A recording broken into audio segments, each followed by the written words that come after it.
How's everyone doing? Welcome to episode 38 of Life Strategies for the Entrepreneurial Woman. We have an awesome guest expert. I'm just adding her in here for a sec. Kris Macc. She's an author, a speaker, consultant, and coach, and I'm pumped to have her on. Apologies for my voice today. I've been super sick. And yeah, that's just how it's going to be. And I'm making moves to try and get her on here. Wasn't able to tag you, sorry, Kris. So I hope that it works out. But anyway, how are you guys doing? I can't believe we're at episode 38. And if you're here, let me know if you're here. Say hi. Give me a hashtag replay if you're listening on replay, so I can come in and say hello to you. Super fun topic today. No approval needed. And we're going to hear from Kris all about that. But first, let me just give you a little something to make sure you're in the right place. So kind of talk to 3 key questions today. Just to give you, there's lots of information out there. Your time's precious. And I want to make sure that if you're here, you want to be here and that you're engaged and that this is valuable for you. And sorry if I'm a bit dark. I'm still getting used to the different lighting in the new penthouse. So it's pretty exciting that I'm back in Spain and getting all settled. So once I kick this cold, then that will be awesome. Anyway, so if you've been curious or fascinated by how our humanness, hey Kris, I see you there, I'm going to invite you now, how our humanness is, how it manifests in our daily lives and relationships. Hey Kris, that was record speed. That's amazing. Never mind. Hold on one sec. I'm like, why are you so low? It was because I didn't have my headphones in. I could hear it coming from somewhere, but how amazing! I got this figured out. I'm so glad, because sometimes these lives can be quite fun. Yeah, no worries. I was just kind of cluing in everyone in terms of what kind of topics we were going to touch on. So I talked about, if you've ever been fascinating about, if you've been fascinated about how humanness manifests itself in, relationships and your life in general, or, why we go through such great lengths to pretend and, hide our vulnerabilities and our true selves, really. And also, how, explore how you are showing up, as in you, the viewers, are you showing up authentically? Are you hiding something? And what is that? Let's explore that today. So I'm so happy to have you. Favorite topics. Thank you. Wow. You've written this amazing book, No Approval Needed. And thank you. I was reading it, and definitely encourage anyone who's watching to definitely get a copy. But please do. Awesome. That's awesome. Me. I had my back painted for the cover, which was pretty cool. I did 6.5 hours. Wow. It was pretty badass. Oh my God, that's amazing. Yes, a shout out to Michelle Caudle, who did the painting. Yes, she's super talented. Yep. So I was very stiff and sore afterwards. It was like, oh God. I'll bet. And then I told everybody, well, I have to have, people have to see this. I can't just go wash it off in the shower. So I found a shirt that was backless, and I went to happy hour and no one commented on it. I was like, no come on, people. Yeah. Oh my God, that's amazing. That's fascinating. Oh my gosh. Well, I'm super happy to have you on, because I know that this topic in and of itself is huge for listeners watching, entrepreneurial women. And sorry, I'm still a bit sick, so bear with me. No worries. But, I I can tell everyone right now that if they're struggling to show up authentically, they're going to struggle in their life and their business. Mm-hmm. And I know that you feel that way too. So I just love to start off with telling us a bit about yourself, how this book came to be, and then we'll kind of take it from there. Yeah. So just for people who don't know me, I worked in corporate America for close to 20 years and, thought I really liked what I was doing quite a bit and loved the company I worked for. And, life was good. And towards the end of that corporate career, my father passed away suddenly. And that was a very big life-changing moment. And it's typically what I find in my circle of people that, I have interacted with, that it's usually those life-changing moments. It's in the death of a loved one, or it's job loss that you didn't get to choose, was forced upon you, or a divorce, or a major diagnosis as far as an illness goes. It's usually something like this that shakes us to our core and causes us to look at life through a different lens. And that's what happened to me. So a year after my father died, the company I was working for, which actually is a client of mine now, was going through a major reorganization. And I had an opportunity to listen to that whisper that I had been experiencing for a few years and really had just been dismissing, denying, rejecting, avoiding, because it was a little bit too scary to listen to the whisper. But this time I decided, hey, maybe I should actually listen to this, because I knew that I had the opportunity to take a financial package that was going to be pretty sizable if I decided to leave my company. So I decided to listen to the whisper, and I felt this immense amount of fear and trepidation, even though it was something that I wanted to do, which was take the leap and go out on my own. And I remember having a conversation with my financial planner, and she's like, no, you're good to go. This is the time to do this. And I still had so much fear. And so when I dug a little bit deeper, I recognized that that was really fear of being vulnerable. And for me, it was, I could no longer hide behind a big name company. I was going to have to put myself out there and let myself be fully seen and open myself up to risk and uncertainty. Would people want to buy from me? Would they think that I was bringing value? All of those things. And so that was the first time I recognized what vulnerability was. And I had not discovered Brené Brown yet at this time. I wish I had, because it would have made it a lot easier. But I was like, oh my gosh, this is what this feels like. And this feels terrible. I, would rather walk on hot coals or jump off of a cliff than feel what I'm feeling right now. And I decided to use that fear and lean into it. And what I found was that there's so much courage on the other side of that, if you can allow yourself to just lean into it and know that that feeling of being so uncomfortable is actually a really good thing for your soul. And so that's what I did. And I ended up going out on my own. And then from there, I just recognized there were things about my life that I wanted to change, and started to really become very intentional about creating what it was I wanted out of my life. And going back to the death of my father, we had a celebration of life for him. And there were about 300 people that showed up. Some people know the story, but I've never shared this with you. So my sister had a number of women friends there. And when I looked around, I had hardly any.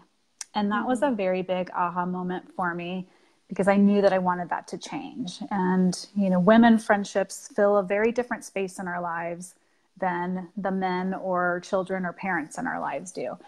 And so I recognized that I needed to be intentional about creating those opportunities to reconnect with old friends and develop new friendships. And so that was what really started me on the journey of writing the book that I didn't even realize was going to be part of the journey. So when I started to interact with more women, I started to hear some similar themes and started to think oh my gosh, some of these stories are just amazing and someone needs to capture them. And so that was where the idea for the book was born. Wow. I can certainly relate to that. Just in terms of, the corporate piece and having this whisper that, there is something more, and it's not like things are bad. It's just, they're not, it's, I don't know, there's just something off, and you can't explain it until you go for it. And I love that you Well, we're also thankful that you listen to that whisper, because it's, I think it does take a lot. I mean, it takes a lot of courage to do that. And so I'm curious, you know, when we're talking about humanness and manifestation, you know, what kind of things can you share with us in terms of what kind of came out, or what themes you kind of discovered, if you can like expand on that, if possible. So just to provide a little bit of background, all of the women that I interviewed were in their 40s, or were in their 40s, except with the exception of two, my mother and grandmother. So I interviewed them because I thought it'd be really cool to see the juxtaposition of generational differences, and because they're such a big part of my story. So what I found was that, first of all, I interviewed women from every continent, and we are more alike than we are different. I can't tell you how many times I would interview a woman from, you know, whether it was China or Nigeria or Canada or what, and we would have had a very similar experience. Mm-hmm. And yet we had such different backgrounds, whether that be culturally or religious backgrounds, or whatever that may be. And I was just floored at like, oh my gosh, that happened to you too? I can't believe that. And so we definitely are more alike than we are different. And our journeys, while they may look different, are very, very similar. And I think there's a lot of power in that, because we have so much technology in the world today, and yet we feel so much disconnection. And we thirst for these deeper connections. And we think we're the only ones going through something. So if we can know that, you know, we're not the only ones, I think that's important. But also, I think women in their 40s in particular are going through so much transformation. So if you are, you know, in your 20s or 30s and you think you're going through some transformation, just hold on. Hold on, because by the time you get to your 40s, you're exploding with transformation, but it's such an exciting time. And I wish that I would have known that in my 20s or 30s, because I think I was probably looking at my 40s like, oh, you know, it's all going to be downhill from here. And that is not the case at all.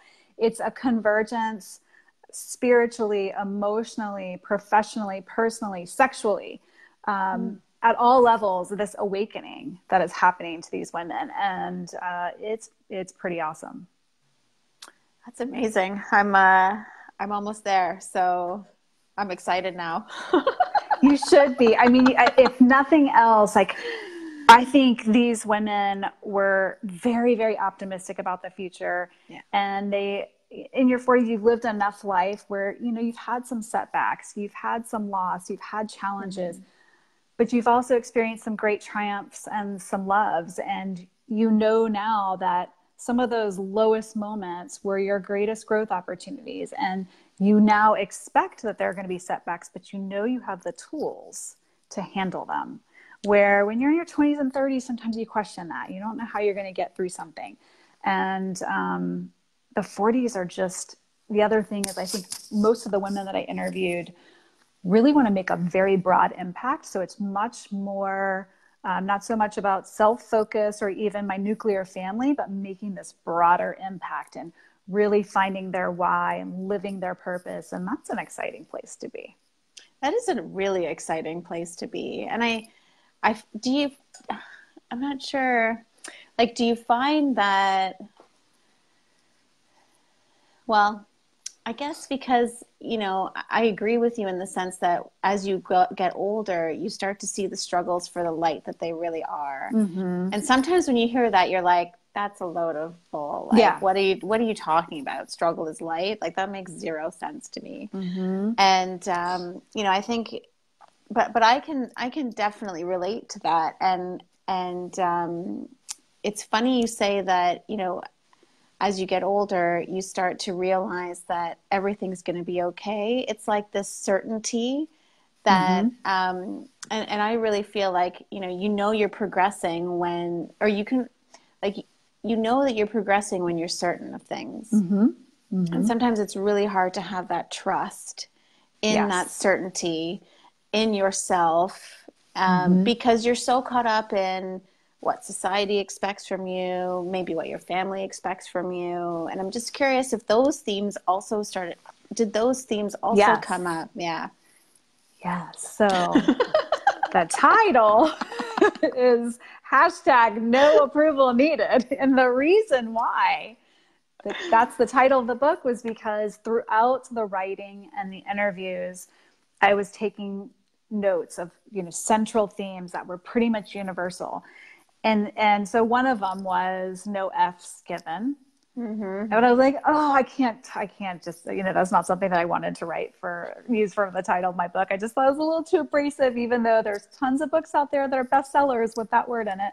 Yeah. And the other one was no approval needed. And it's because we finally get to this place where we love ourselves, even though maybe our bodies don't look as great as they once did.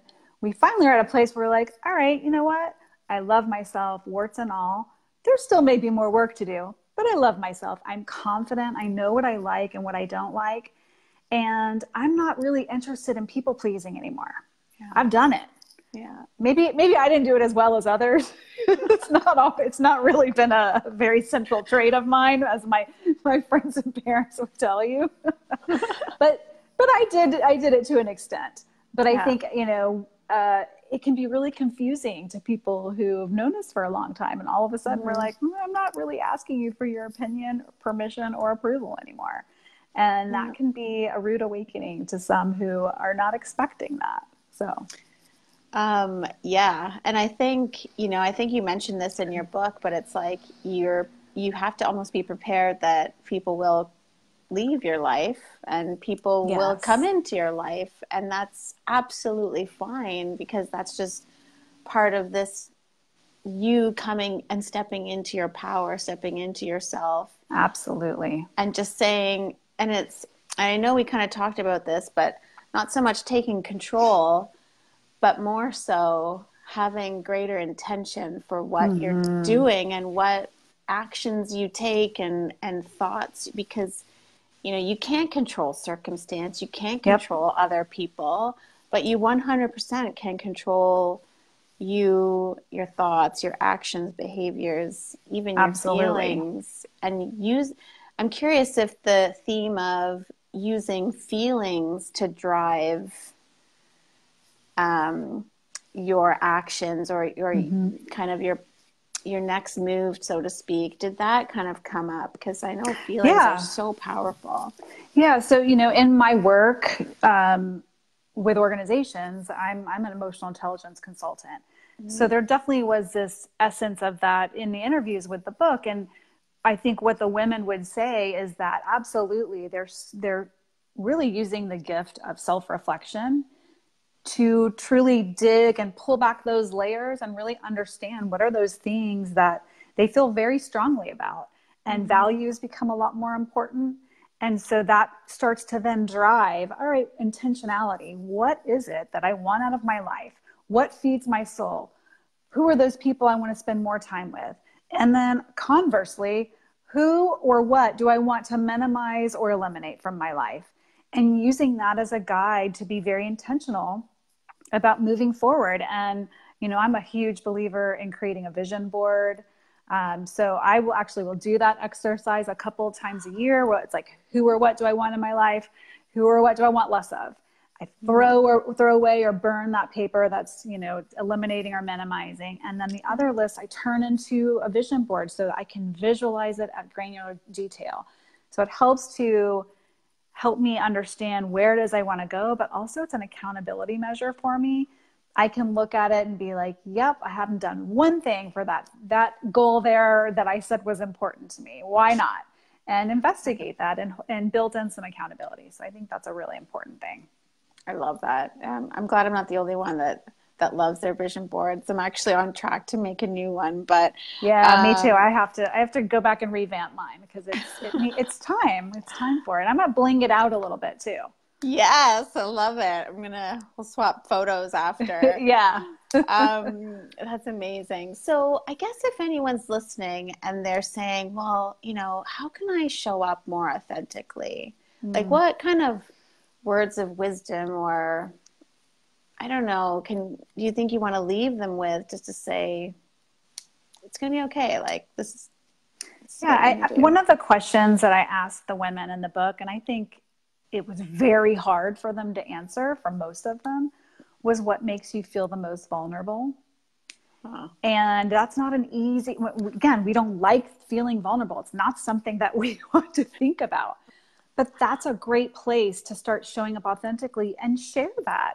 We admire people when they're able to be vulnerable because we see it as authentic. When people pretend and they create these elaborate personas that are just facades and they're not real, we see through it. Nobody's life is perfect. It just does not exist. And so don't be afraid to say that you're unfamiliar with something or that you've made a mistake or that you want more. I think that's part of showing up authentically too, is to be honest with yourself and be like, and it's not about being ungrateful, but you can be really grateful for those things that you have and still admit to yourself that like, yeah, I'm settling, I really want more. I'm not challenging myself in the way that I need to, or you know what, maybe I'm not showing up the way I need to for the people in my life. It looks different for everybody, but having that, it starts with self. It's having that honest conversation with yourself before you can do it with others. Man, I love the way you answered that. That was amazing. So tell us, like, what's next for you? Because, I mean, you've got the book out, and I mean, if there's anything you wanted to share a bit more about that or your experience, I'm sure we'd love to hear it before we go on to that next question. But yeah, the book is, it's been such a whirlwind, and it's been exciting to see how so many people from all over the world have embraced it. It's really been a lovely thing because it's interesting as I wrote the book, you want people to read it, but then when it actually comes out, it's a very vulnerable feeling. Like, oh my gosh, people are reading this. And I describe it as like giving birth to a child, and you can't take that back. That child is born. So I'm out there. Yeah. I mean, so I really was like, when I first released it and people started messaging me about certain parts that they were reading, I was like, oh gosh, people are going to know me in a very different way, because I don't only share the women's stories, but I share my own. And so that was a very vulnerable thing for me, probably the most vulnerable thing I've ever done. Having said that, I needed to take some time. I wasn't ready to jump right back into writing another book, but I have talked with a friend of mine that I met through LinkedIn, a guy who is interested in co-authoring another book. And this time I would interview men from around the world and ask similar questions. And the idea for that actually came from some of the men that read the book and said, hey, will you do one on us? Because we don't typically have conversations like this with other men. It's not really safe. It's not really psychologically safe to do that. We tell men from the time that they're little boys that, they can't express emotions, don't cry, man up, pull your big boy pants on, all of these things. That is really a culture of shame that makes it not okay to talk about anything other than like sports and business and maybe politics. So, unless they're doing it with their significant other, most of the time they're just not able to dig, behind those layers. And I think it could be really healing for them. So that's the plan, but that won't happen until next year. And because like I said, I need to take a break. And then I think we'll probably do a podcast out of that as well, which I think would be pretty awesome. That's amazing. Yeah, I'm excited about that. I love that you're bringing men into the conversation, because I think we had to have our time as women to kind of get to this point, but we need to bring them into the conversation because we are all one. We're all connected. Absolutely. And I think it's a matter of time before we need to start, working together and really growing together to heal the world and, and make that bigger impact. And I love that so many people are coming out and wanting to do this because, we are so much greater than just ourselves. And, it's just phenomenal, the work that you've been doing. And I cannot wait to see what comes next. And, Thank you. I'm excited. Yeah, me too. So if anyone wants to find out more about you, or if there's anything else that you wanted to leave us with, I'd love for you to share that with us. Very active on LinkedIn. So they can find me as Kris Macc on LinkedIn, and it's MACC. My author website is KrisMacc-author.com. So it's KrisMacc-author.com. And I'm on Facebook. I have a Facebook group that's #NoApprovalNeededBook. And the cool thing about that is I will share different podcasts that I feel like are really powerful, or articles or some research, or we start interesting discussions. I'm not selling anything. It's really just interesting stuff that you probably don't find elsewhere. And so feel free to join that. It's a public group, and we have some pretty good, interesting conversations, and we cover topics that most people aren't talking about because they're real and they're human. So, oh my God, I can't wait to get in there. And if you wouldn't mind adding that link to your author page as a comment below, so that anyone watching the video can just click onto it. And that would be amazing. But thank you so much for coming to speak to us today. It's just been phenomenal hearing your journey and the fact that, and other women's journeys and what you're coming up to next. And I don't know, I can't thank you enough. It's been awesome. Thank you. I appreciate it. Okay, everybody, talk to you soon. Bye. Bye.